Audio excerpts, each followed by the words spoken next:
قرآن مجید کی سورہ زمر آیت نمبر 9 اللہ کریم نے فرمایا قل هل يستوي الذين يعلمون والذين لا يعلمون، فرمایا محبوب فرما دیجئے کہ کیا عالم اور جاہل برابر ہو سکتے ہیں؟ عالم اور جاہل برابر ہو سکتے ہیں؟ یہ برابر نہیں ہو سکتے۔ عالم عالم ہوتا ہے اور جاہل جاہل ہوتا ہے۔ یہ بات اگر کوئی عالم کرتا تو لوگ اس پر اعتراض کرتے، یہ بات اگر کوئی صاحب علم کرتا نا، بہت اہم بات ہے، ایک جملہ ہے پر اس کی گہرائی دیکھیے گا، یعنی یہ بات اگر کوئی عالم کرتا کہ بھئی عالم اور جاہل کیسے برابر ہو سکتے ہیں، تو شاید ایک بڑی تعداد تھی لوگوں کی جو تسلیم نہ کرتی، لیکن بات اس نے کر دی جو سب کا مالک و مختار ہے، جو پروردگار عالم ہے۔ اس نے کہا عالم اور جاہل کبھی برابر ہو سکتے نہیں۔ علم کا معنی جاننا ہے، خبر رکھنا ہے۔ خبر رکھنے والا آدمی بڑا محتاط ہوتا ہے ہر معاملے میں، اور جاہل بے حیا آدمی کے لیے تو فرمایا گیا کہ جب تو بے حیا ہو جائے تو ویسے ہی آزاد ہے، جو تیرے دل میں آئے کر۔ جب تک انسان علم میں ہوتا ہے تو کچھ حیا میں ہوتا ہے، اس کا ایک دائرہ کار ہوتا ہے، وہ اس کے اندر بند ہوتا ہے۔ تو علم اسلام کے اندر ایک بڑی محبوب چیز ہے، اسلام نے حصول علم کو پسند کیا ہے۔ میرے نبی کریم صلی اللہ تعالیٰ علیہ وسلم نے فرمایا جس کو اللہ نے علم کے رستے پہ چلا دیا، سمجھو رب کریم نے اسے جنت کے رستے پہ چلا دیا۔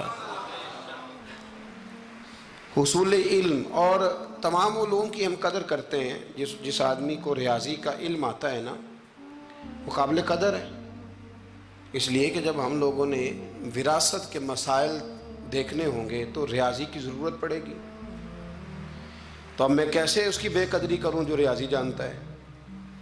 مجھے جب اللہ توفیق دے میں حج اور عمرے کے لیے جاؤں گا تو مجھے پائلٹ کے ساتھ جانا ہے، تو میں اب یہ دعویٰ کروں کہ دنیا میں صرف اس آدمی کی ضرورت ہے جو میں ہوں، تو یہ میرا دعویٰ غلط ہے، اس لیے کہ میں وہ اگر جانتا ہوگا جہاز کو اڑانا چلانا، میں اس کی قدر کروں گا تو میں اللہ کے گھر پہنچوں گا۔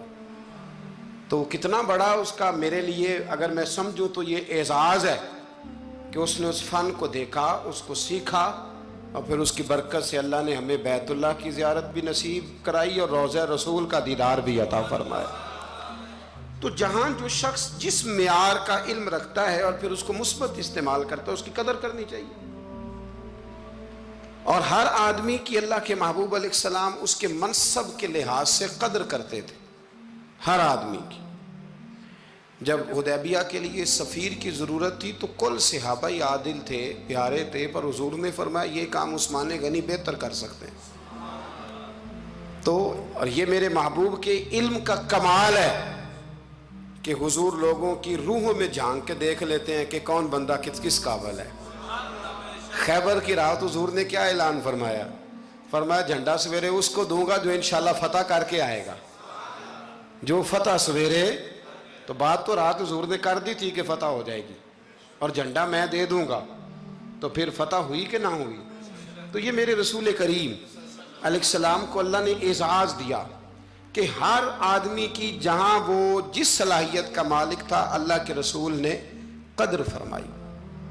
دوستو، عزیزو، بزرگو، یاد رکھیے گا کہ نبی کریم صلی اللہ علیہ وسلم نے ان سب سے بڑھ کر جس علم کو حضور لے کے آئے اور جس علم کی حضور نے فضیلت بیان کی، اور جس علم کے حوالے سے میرے رسول کریم علیہ السلام نے اظہار فرمایا، وہ ہے قرآن و سنت کا علم۔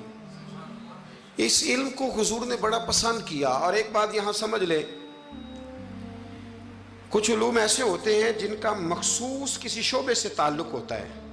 ایک مکینک ہے یا الیکٹریشین ہے تو وہ بجلی کے شعبے سے تعلق رکھتا ہے، لیکن اگر اس کو ہم یہ کہیں اس شعبے سے تعلق رکھنے والے ایک شخص کو کہ آپ گاڑی بھی ٹھیک کر کے دیں، تو یہ اس کے لیے ممکن نہیں ہے۔ گاڑی کا مکینک اور ہے اور الیکٹریشین، یہ سمجھانے کے لیے بات عرض کر رہا ہوں۔ لیکن جو قرآن و سنت کا علم ہے یہ پتہ کیا ہے، یہ دین کے ہر شعبے کے ساتھ بات کرتا ہے. یعنی یہ وہ والا علم ہے جو ہمیں زندگی گزارنے کا طریقہ عطا کرتا ہے، جو ہمیں بتاتا ہے کہ باپ کی قدر کیا ہے اور سسر کی قدر کیا ہے، یہ بتاتا ہے کہ اماں کا مقام کیا ہے اور بیوی کا درجہ. یہ ہمہ پہلو علم ہے. یہ ہمیں بتاتا ہے کہ روزی کیسے کمانی ہے، معاملات زندگی کو کیسے چلانا ہے، ہم نے آگے کیسے بڑھنا ہے. تو یہ سارا ہمیں سکھاتا ہے. اس لیے اس علم کی فوقیت عقلاً بھی بہت زیادہ ہے.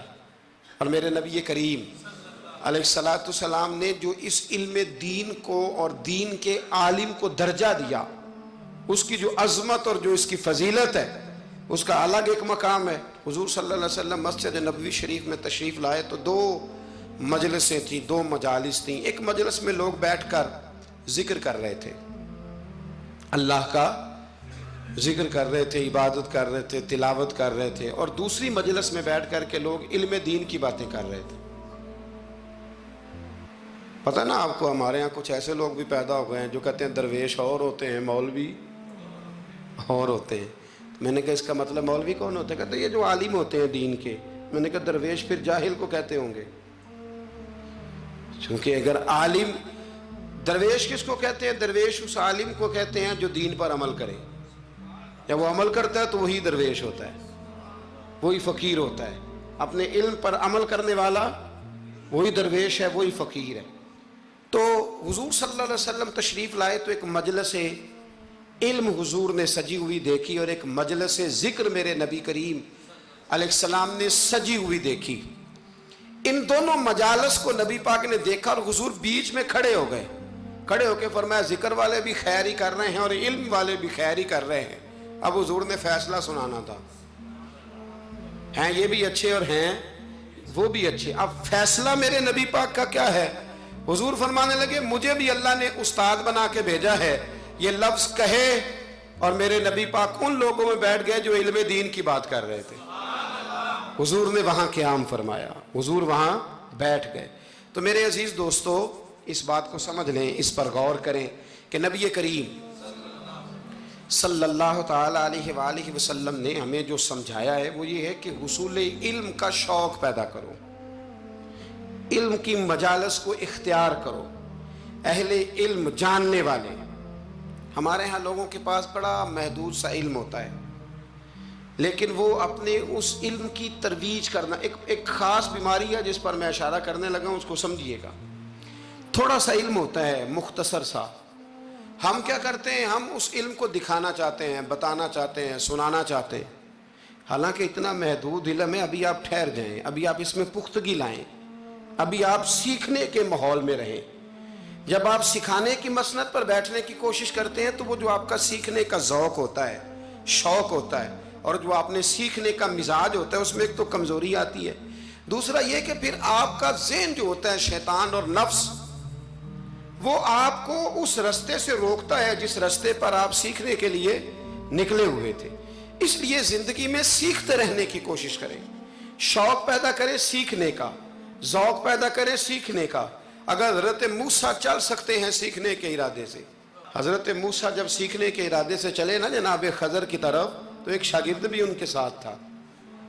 تو شاگرد کہہ سکتا تھا کہ استاد جی یہ آپ کیا کرنے لگے ہیں؟ آپ تو خود استاد ہیں، تو آپ ایک نیا استاد ڈھونڈنے لگے. یہ چیزیں مانع ہوتی ہیں، لوگ علم سیکھ نہیں پاتے، لوگ ڈٹ جاتے. تو سیکھنے کا مزاج بنائیں. جب کوئی اچھی چیز کہیں سے ملے اس کو عکس کریں.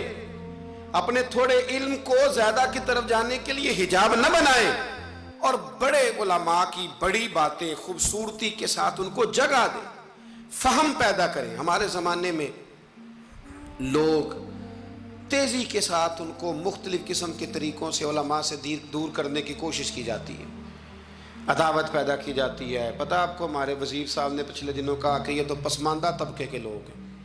اس چیز کا تسلسل کیا جاتا ہے. پھر ڈھیروں لوگ ہوتے ہیں جو روز نئی نئی داستانیں بنا کے علماء سے لوگوں کو دور کرنے کی کوشش کرتے ہیں. بھائیو، علم کا ذوق پیدا کریں.